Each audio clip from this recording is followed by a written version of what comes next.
set and prop design. Now, as you can see, we have some pretty awesome props on this set. What do you guys think?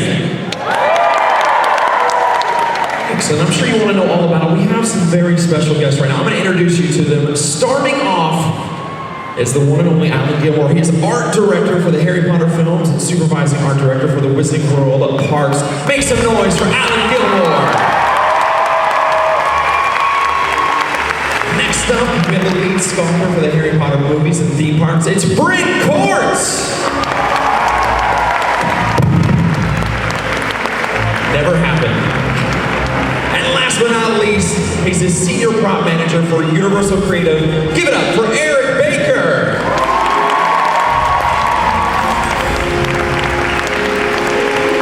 Hello everybody, how you doing this morning? It's really cool to share this whole event with you guys. I believe you've all had a brilliant weekend. I think you were all in Hogsmeade last night. Had a great time. We had great fun building Hogsmeade several years ago. We're now building Diagon Alley, and you're going to love it just as much. It's going to be an amazing place. I'd like to introduce you to two of my colleagues here. Right beside me is Bryn Courts. Bryn is the lead sculptor on all the Harry Potter movies, and also the lead sculptor on Diagon Alley. So he is producing some beautiful work, which you'll see very soon. And at the end here we have Eric Baker, who's our props master and design guru for creating some of the amazing objects you see on the stage here today. I'll let you guys introduce yourselves. Well, my name is Eric Baker. I'm senior prop manager, as I said. I started out in the film business for about 20 years, and then I moved into theme parks with the first round of Harry Potter. And it's been an amazing, long experience.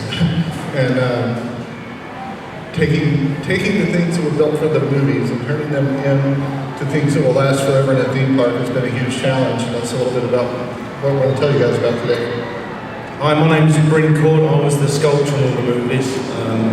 We were there at the start when Stuart designed it, and we worked with him to create all the lovely, wonderful things that you guys love in the movies.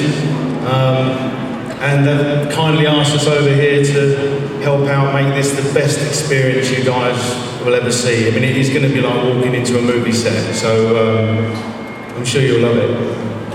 The relationship between Warner Brothers and Universal started about 6 years ago when we first started to design Hogsmeade and Hogwarts, and it was a very exciting time for Bryn, myself, and all our colleagues back at Leavesden Studios in London, because we've always worked in movies, that's our career, but to have the chance to take the movies and make them real was a really exciting opportunity.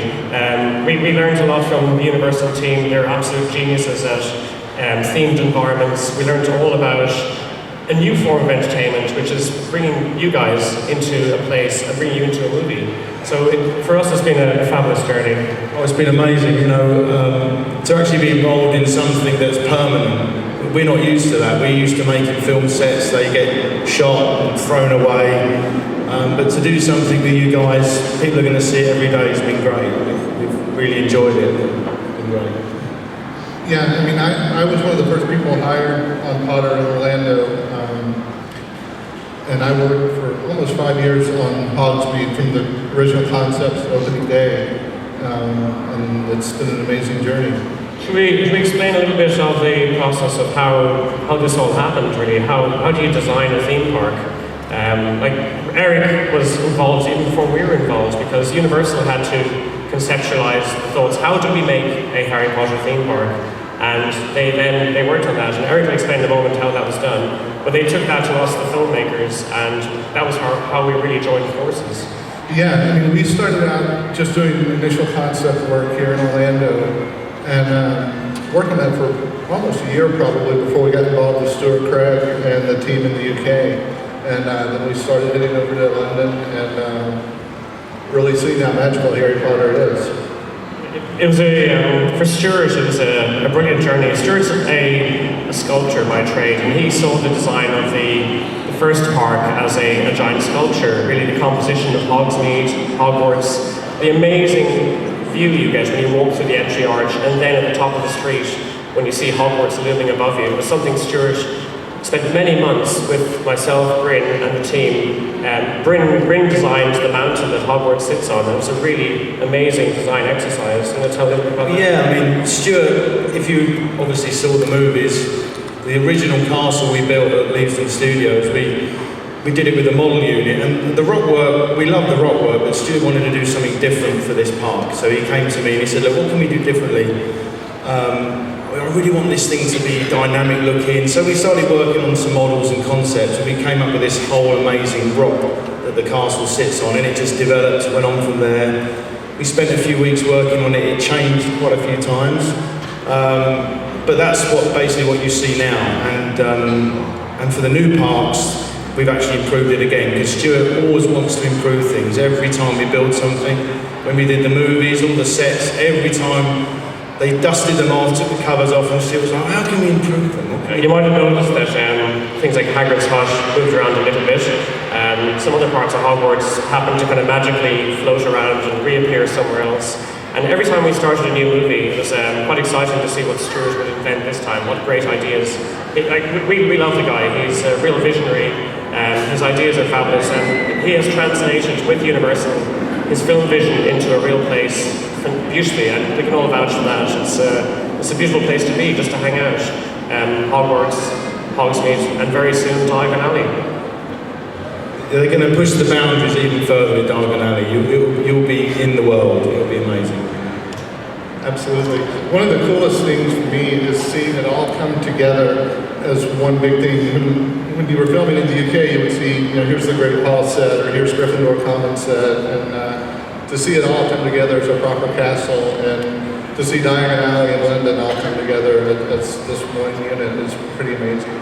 We've always designed the sets kind of like they're real buildings, so we had a good sense of what these places might look like. But when you guys came along and said, right, we're going to make it real, we're going to make a town, we're going to build Hogwarts, that was a real challenge for us as well to think through how does the Gryffindor Common Room link, how does the Great Hall link to another part of the castle, what would they be like? It was a really excellent challenge to shape those spaces, and the whole team in London really embraced the challenge, and for them it's lovely to have the legacy here to see the designs that we've collectively created live on and be adored by so many fans.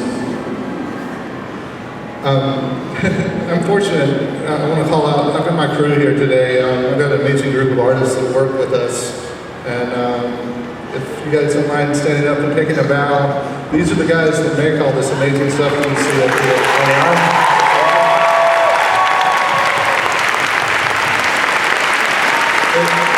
Everything we do is to be as good as or better than what's seen in the movies. A lot of times the things that you saw in the movies were just background shapes that didn't really have much to them, especially in places like Dumbledore's office and stuff. So we found this amazing artist, Dave Hyde, who makes all these crazy gadgets that you see in Dumbledore's office. He's building all these amazing telescopes right now that you're going to see in Wiseacre's Wizarding Supply.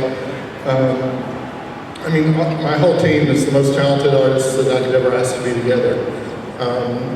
George Kokomas, who's my lead scenic artist, is challenged daily, coming up with paint finishes that will look as amazing as they did in the movie, but hold up to guest interaction every day. So that's a huge part of what we do, trying to take things that were built for the last one day on a movie set, and the last 20 years in a theme park, with people touching it every day. Should we talk a little bit about the few objects behind us? Yeah. Over here, first of all, they asked me to bring a few things. I wanted to bring the biggest things that we have for Diagon Alley. So this is the vanishing cabinet that you see in Morgan and Burke's and in the Room of Requirement in the movies. Once again, everything we do is recreated exactly to the movie drawings as much as possible. In this case, we even computer cut all the filigree on the front of the cabinet to make sure it's exact matches to what Stuart Craig and his team created for the movies. I've been pushing George, your painter, very hard, and George is a brilliant guy, but I think I stress him out every so often with the rigorous pushing of the levels of detail. And when you guys get to visit this cabinet in Diagon Alley, you will see up close how beautiful this object is. He has done an amazing job. Yeah, absolutely. Next up over here, we've got a 9-foot tall suit of troll armor. The troll armor was just seen very, very briefly in the movies, and we're going to be able to feature it in our blacksmith shop in Diagon Alley. And this is a real hand-hammered suit of armor. There's no molding, sculpting, or casting. Every piece on it was hand-hammered with an anvil, just as you would build a proper suit of armor. And then the last thing on the right down there is an actual blackboard that was used in the dark arts classroom in the Potter films. And Warner Brothers has generously given it to us to put into our castle. So we'll be replacing the dark arts blackboard that's in there now and putting the actual one from the movie in just to make things that more authentic. And you got something tucked around the corner there, I think. Down the end is we call it the Weasley rocket, and that is a piece that's featured in the Weasley Brothers store. And everything in that store, that's the thing I'm most excited about, is getting to decorate the Weasley store. Because I had the privilege of being on the set of Half-Blood Prince when they were filming that scene, and being on that set and getting to recreate it is a very exciting thing for me. Look, we're very lucky to represent the huge team that went into creating all of this. There, behind the scenes, there are many hundreds of people here in Orlando, back in London, all over the US, globally, who are bringing all these parts together to create this very special project. And we're using technology, we're using artisans, we're using all the old skills. It's a brilliant experience seeing Bryn in his workshop, carving with clay, and also with digital technology. We're using everything out there, CNC, computer cutting. We're covering all the bases of technological development, but then all the old skills as well. We want to keep those alive. Working with the carvers and vendors on the project, we're doing some beautiful work out there, and can't wait for you guys to see it. I'm going to take a look at some slides. Let's look at the slides. We've got a few behind-the-scenes photos, and these are all making of Hogsmeade.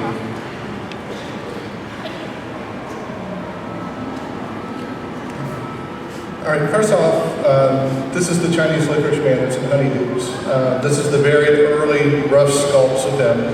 The Chinese Licorice Man is probably my favorite piece that my amazing crew built for the first round of Potter.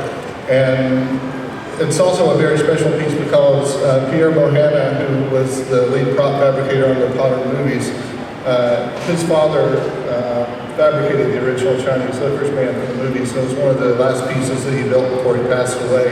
So it was very important to me that we be exactly spot on with everything we did.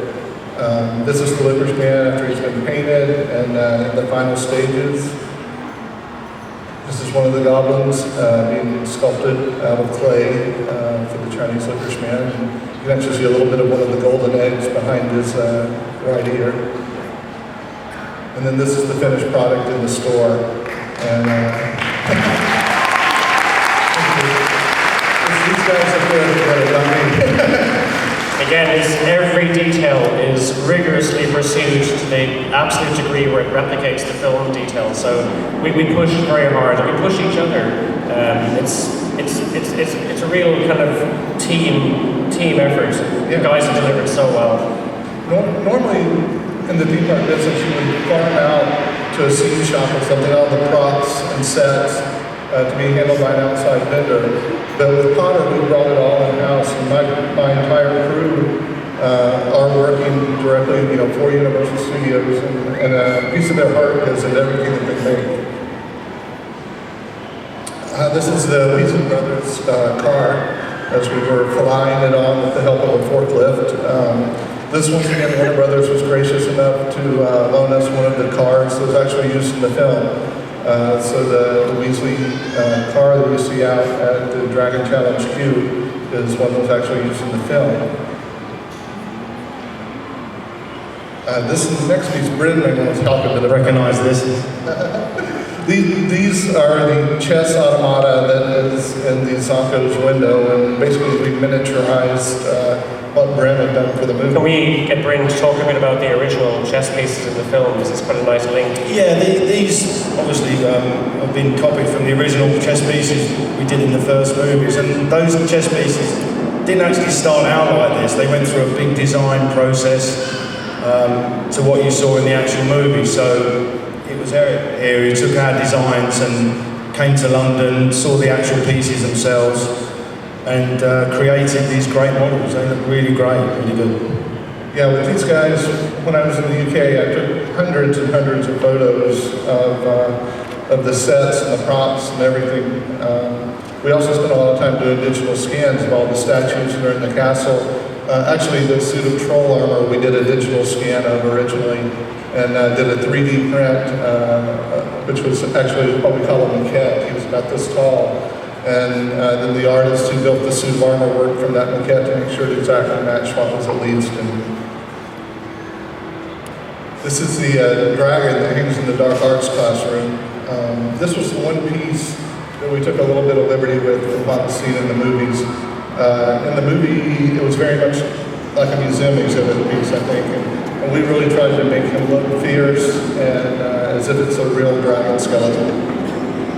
We actually went on several trips to the British Science Museum and the Natural History Museum, and we really weren't to study dinosaurs and many creatures to try and find what they look like, how they existed. Stuart's team in London originally had to conceptualize dragon skeletons. As we know, dragons are mythical, well, we think they are, and we've not yet found one, so until we do find one, we have to kind of conceptualize it. And this journey helped us produce this beautiful piece that Eric built. That's one of the things that Alan always pushes us towards, is making sure that everything looks like it would function in the real world. So this skeleton had to appear that it could be a real working skeleton. Same thing with everything, all the gadgets and stuff in Dumbledore's office. Everything looks like it actually does something. And if you talk to Dave Hyde, he can tell you exactly what everything does, because he made up a story to go with every piece. There's a real push for an underlying logic to every design in Harry Potter. Everything has to make sense. Even the leaning buildings in Hogsmeade, the leaning chimneys, they still have to feel like they could exist. They have to feel real. You have to believe that those stones are absolutely brought over from Scotland and laid stone by stone to create that Scottish village. And again, with Diagon Alley, we actually brought bricks from London, so you'll see some real London bricks out there. So next up, this is another piece for Bren. This is the Griffin statue, the very beginnings of the Griffin statue. And once again, we did a digital scan, the actual prop from the movie, and then we had it all CNC computer cut, and then it was finished out by hand. So this is the Griffin in the fiberglass phases, once it's been had all the hand sculpting applied. And then this is Eric Hunt, who's one of our creative producers, as they're beginning to paint the Griffin, and then this is the final piece before it was installed in the castle. One of the huge challenges with the Griffin was the chamber that he goes in was being built here on site while we were building the statue off property. And he literally fit within a 1/16 of an inch into the chamber. Bryn was involved in the original Griffin back in the movies, weren't you? Yeah, that's right. I remember this well because I got a piece of paper about so big with a little sketch on it, and one of the art department runners came and said, "Stuart's just sketched something. He wants you to look at this. Can you do a little model of this?" And I said, "What's this?" And I ended up doing a little model of it, and then he came down and explained it. And it was a challenge because in the movie, Harry steps into the staircase and this thing spins round.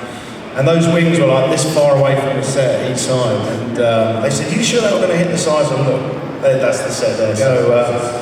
Yeah, this is the actual piece at Leamston.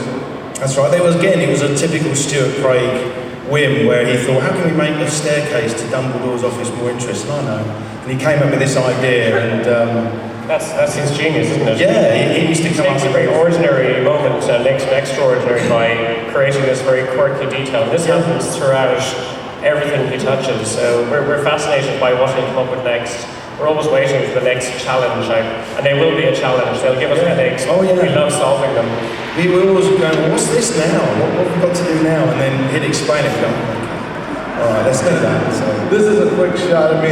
We always have fun at my shop, and this was one day Warner Brothers sent us a crate filled with props from the Potter movies, and so this is me celebrating a victory and showing off the new props that we've gotten from Warner Brothers. It's always exciting when we get anything from them. It's like Christmas Day for me all the time. This is Dumbledore's desk. Once again, it was recreated exactly from drawings used in the movie, and then all computer cut to exactly match what you see in these. Kind of leads to part of the design of Harry Potter. It's very gothic. You'll see the style of we call tracery panels within the desk. It's a beautiful style of architecture, very geometric, beautiful patterns, and you'll see it reflected throughout the world of Harry Potter. It's something we use as a core design reference to tell the storyline and to show mainly Hogwarts and the magical side of the world. This is the beginnings of Hagrid's pumpkin patch, and a great deal of time and pain was taken to make sure that it looked right on the location. So this is Alan and George Comas on the right there, checking out the rough sculpts of the pumpkins out at Hagrid's before they go back to being fiberglass and finish. In my opinion, the pumpkins are one of the things that George and his team really brought to life and made amazing, because they had to look like real pumpkins, not carved foam and fiberglass. Spends a lot of time just designing pumpkins. We'll spend an inordinate amount of time on the smallest details. And some people go, this is a bit crazy, but it kind of adds to the overall layering. And you want an object we've made to live next to a real object, and you never know that they're not real. You want everything to feel 100% authentic. Yeah, absolutely. These are the snakeheads that appear in the Chamber of Secrets. Our guys sculpted them here in Orlando, and Brent can tell you a little bit about the ones that they did for the movie. Yeah, I did one for the movie, and to make them look different, we just sculpted 3 different tongues. You know, a little trick, so we replicated those for the Chamber of Secrets. But these look great. What you've done for the ride here, they're great. Yeah, they did an amazing job duplicating these. I mean, you only see them for a split second at the ride, but they're one of my favorite pieces in the ride. And then finally, this is the One-Eyed Witch statue. This is just the rough foam sculpt, and then this is her going into fiberglass and then into paint after that.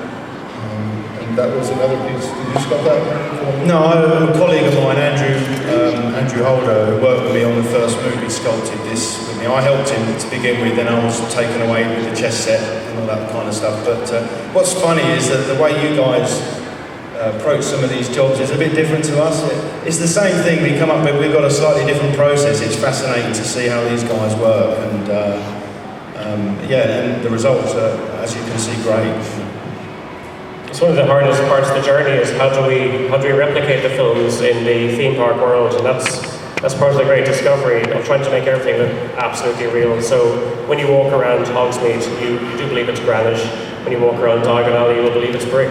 And every statue and sculpture, including something that you're working on, will look absolutely real. Absolutely, yeah. Guys, hey, how's it going? Now, I'm sure you guys have been enjoying this so far, am I right? Now, we want to open this up for some questions from the audience. So if you guys have any questions, we have Jason, Julia, Stephen, and Aaron out here. Find them. They're going to be prepared. But before we get into that, we actually have some special guests here who are going to walk us through some more props that we have backstage. So you know them as the Weasley twins.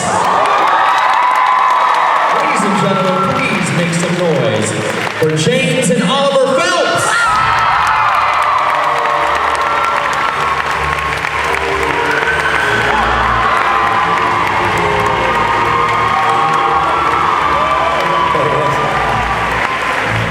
This is a perfect example of pieces that were taken from the movie and turned into things to use in a theme park. The one on the left here is an actual prop from Weasley Studios, and it's basically a plush. It's all foam. I mean, you can move it and bend it. And then to put it in the parks here and have it last forever, we had to make them out of a solid fiberglass and make them so the covers can come off and be cleaned. And so it's just, the type of stuff that we have to think of every day and what we do. But also I wanted you to see how exact we are at duplicating everything from the films by putting 2 pieces side by side.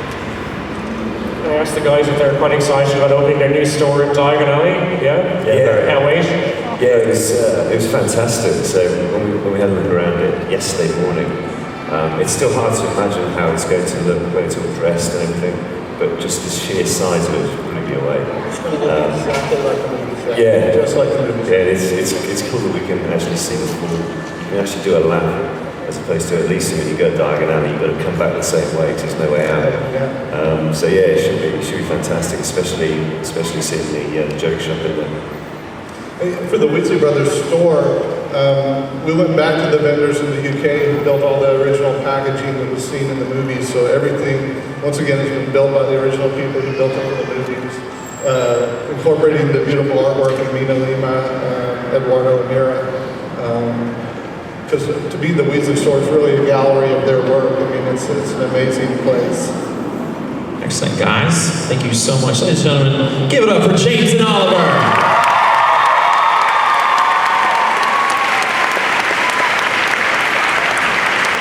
All right, you gentlemen ready? That was pretty cool, wasn't it? That was awesome. Didn't make that I didn't know who they were pointing at. All right, we're gonna start this off. And first, here's what I want to do. I'm gonna kick this one off. Jason, hang on real quick. I want to ask you guys a question. Now, there's a lot of crazy props up here. Do you ever get attached to some of those? Like you work on them for so long. Do you ever just get attached to something? You're like, no, don't take it. And if you did, what was that prop? I get attached to everything, really. I love it all. I'm a terrible hoarder. I want to bring it all home with me. Except my house in London is so small, I'd never fit any of this in. You would just be like, I'd have to squeeze through. But yeah, creating every object is, it's a brilliant journey, and seeing the team and Eric's team and all the various vendors bring it together it's a beautiful place. But then to actually place it in the park and in Hogsmeade, Hogwarts, Diagon Alley, that's the moment you know it's home. That's where it should live. So you have to let go at that point and walk away and let you guys enjoy it. do you ever walk through there like, I miss you? Absolutely. I have photographs. I look at every night on my phone. Nice props.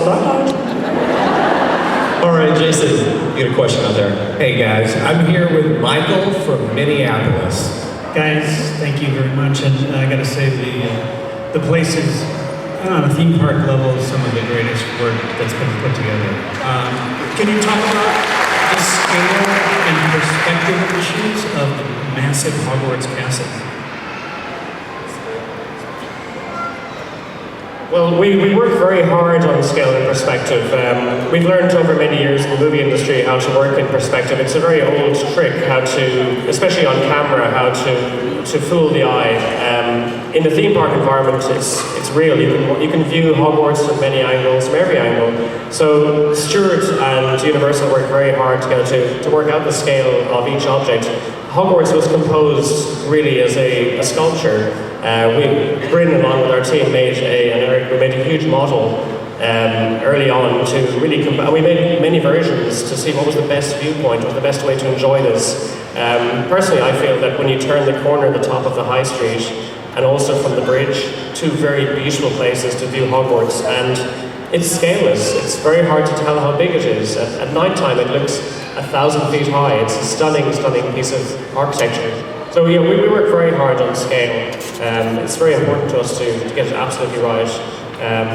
Diagon Alley now, scale, it's all real scale. It's going to be huge. The buildings they loom above you. There's a real sense of enclosure and immersion.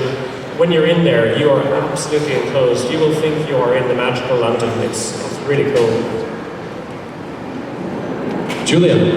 I have Ellie with me from Virginia. Hi, I'd like to know what you found was the most challenging prop or set piece to make.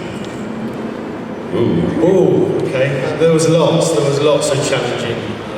I think the biggest challenges we had in the movies was some of these sets were really complicated, and I think one of the most challenging sets that was built was Dumbledore's office. Now that was right next to my workshop at the time, so I was in and out of the stage all the time. I was doing little bits for the office, all the little details, but some of the architecture in there. It's like have you heard of an Escher? Yeah. It's like an Escher puzzle. It's three towers interlinked, and Stuart, being a genius at architecture design, created this design that he knew would work. And he actually had Michael Lamont design that set.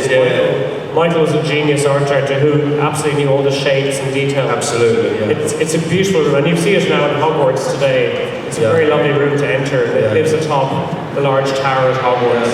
That really, definitely very challenging. It caused a lot of headaches with all the interlocking arches and columns and being Stuart, he didn't just design the front of the set, you could walk into it. It was a proper built 360 set like we've got here in the ride. And so I think of all the sets, I think that was probably one of the most challenging. Well, I think, Eric, you had a few headaches building it here in Orlando. Yeah, I mean, we're constantly dealing with engineering and overhead safety and fire safety and all that stuff. And one of the most complicated pieces that we built that I think incorporated all of the trades, mold making, sculpting, casting, fiberglassing, carpentry, was the Chinese Licorice Man we showed you earlier. It was very important to us that it be dead on as a tribute to Pierre and his father, and that was one of the hardest pieces we did. It's funny, just thinking about it, some of the hardest things are the littlest details. The small details can often be quite hard. The big gestures, like the whole street,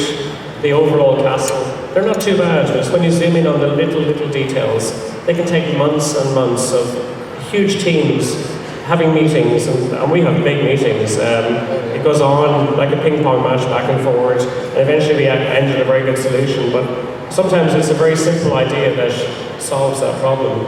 I mean, one of the best parts of my job for me is I get to travel around the world and shop for Harry Potter. And get to go to the UK a lot, and have a great crew. I work with Rosie Goodwin, the Oscar-nominated decorator from Gravity.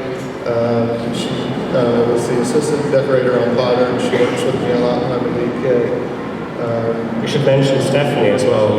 Stephanie, who was an amazing set decorator for all the films, who sadly passed away recently, but she was an inspiration for all of us. She gave us an amazing insight into quality and detail, and her partnership with Stuart was really the ultimate partnership in creating this whole look that we strive to recreate today. I mean, Steph was amazing, and that she took me under her wing and really taught me about Potter and how she looked at things with Potter. Pretty cool. Very clean and clear eye, and it's just an education. I went to college, I studied architecture 20 years ago, but my education in Harry Potter is never ending. I feel I'll be learning forever, really. There's so much to learn and understand and learn from these guys. It's one of those things that just keeps going. Absolutely, it's a vocation, not even a job, it's a vocation. We feel like we're in college, we're like this big college group. We're kind of hanging out together, and we love what we do. We're so privileged, and we love sharing it with these guys. It's a beautiful thing. Stephen. Hi everybody, I have Amanda from Cleveland, Ohio. Oh, I wanted to say I really appreciate all the attention to detail that you guys put into everything. Like, all the Potterheads here have to love that, right? I was wondering how much you guys drew from actual Scottish villages when creating Hogsmeade, because I really felt like I was there. I mean, I would have loved to apparate there instead of having to fly on a plane, you know, level transportation. But where did you guys come with inspiration? Any specific places?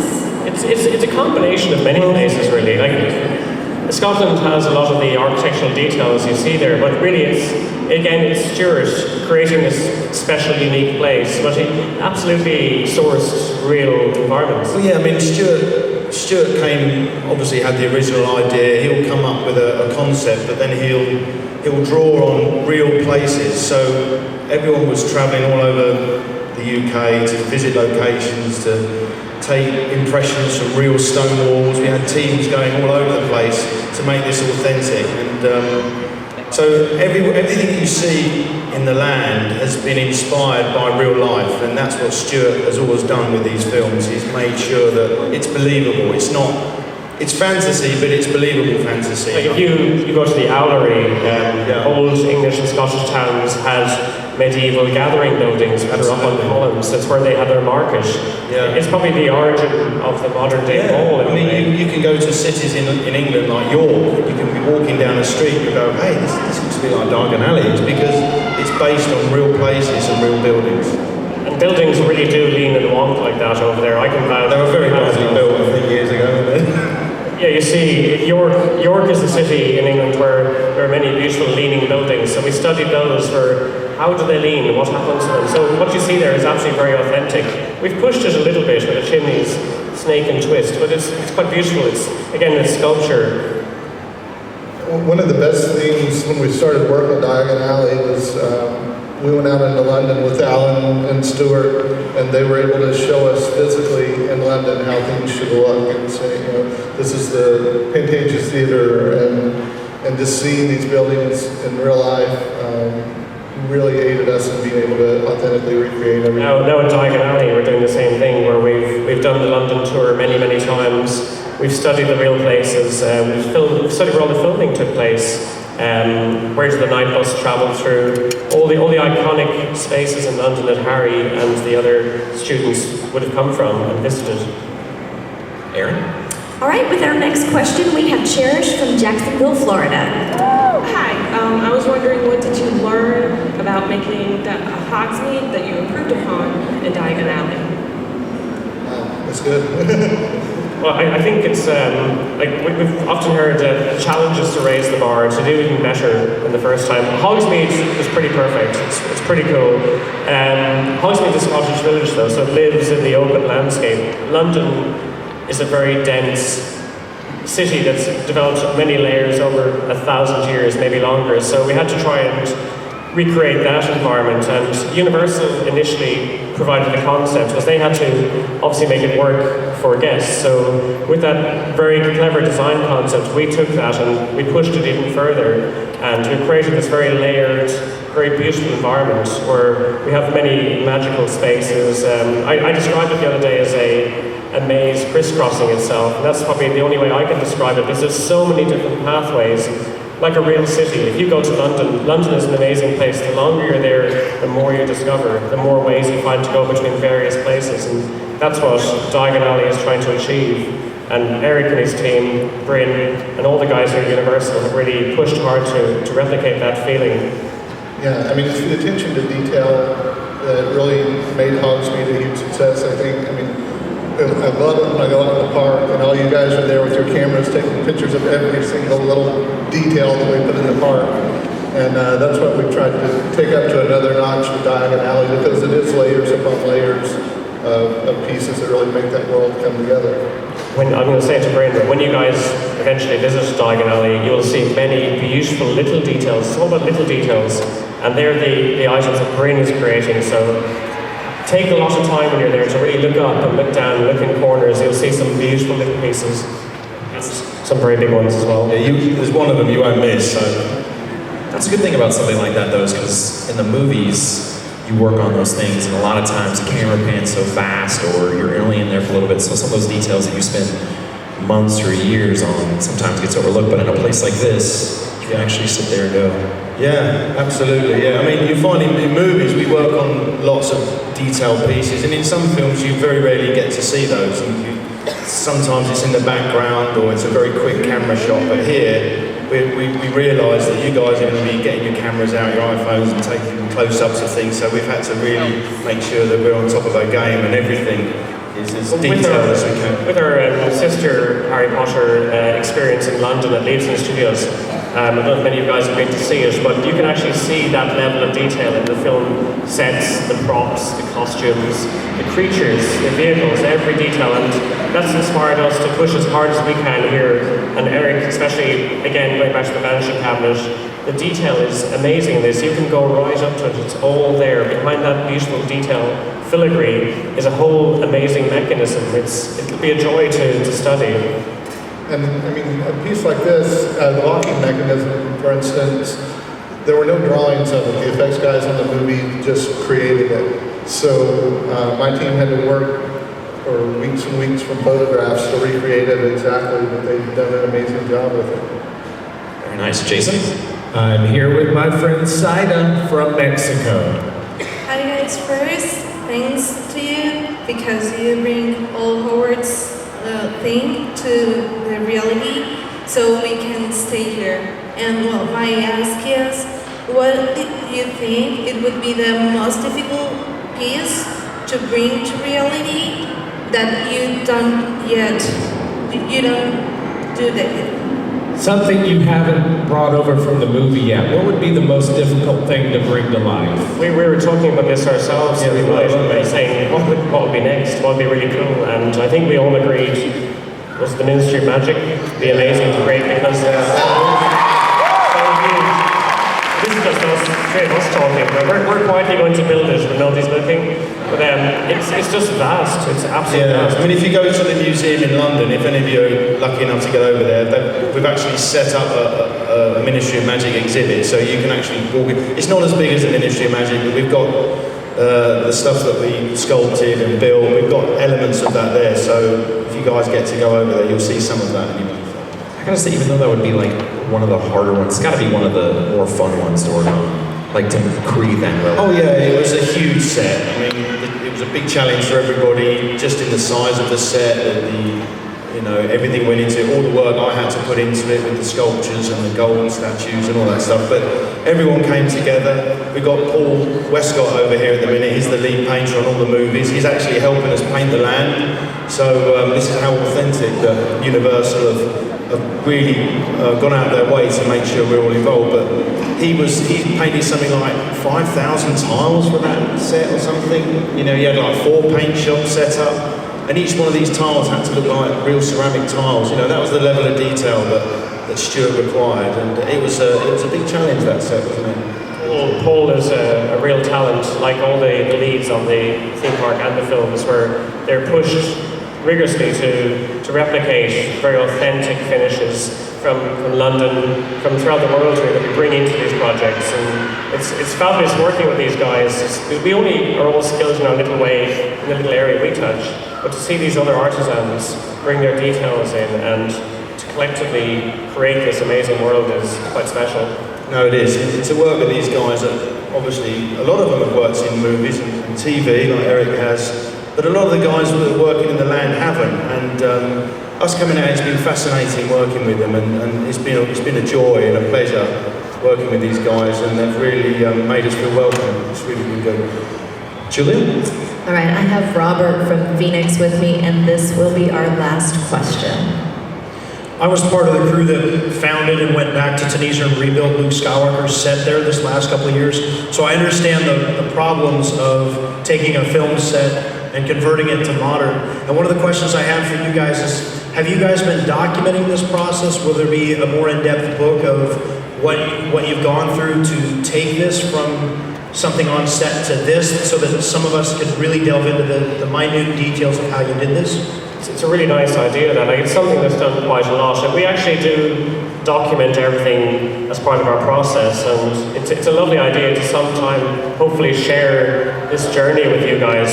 Like you've seen a small taste of it this morning through Eric's slides, but it's really very similar to the experience you would have had at the film sets, where it's a very staged, beautiful journey where eventually you end up and suddenly it's there. And it'd be great to share that with you guys. So let's see, let's hope that happens. Yeah, it's quite a different process bringing, with films, we've got books already. I think Page to Screen is the Harry Potter making of Harry Potter, and there's a Wizarding book, I think. But to bring that into the theme park world to something that's permanent is another matter, isn't it? We don't want to give all the magic away. We want you guys to feel absolutely real.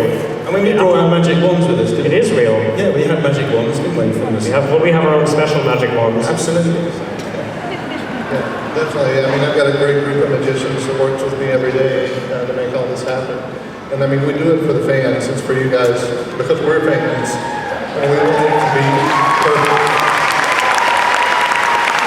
Well, guys, that is all the time we have here. I thank Alan, Brent, and Eric for coming here and spending some time with us. Guys, give them another big round of applause.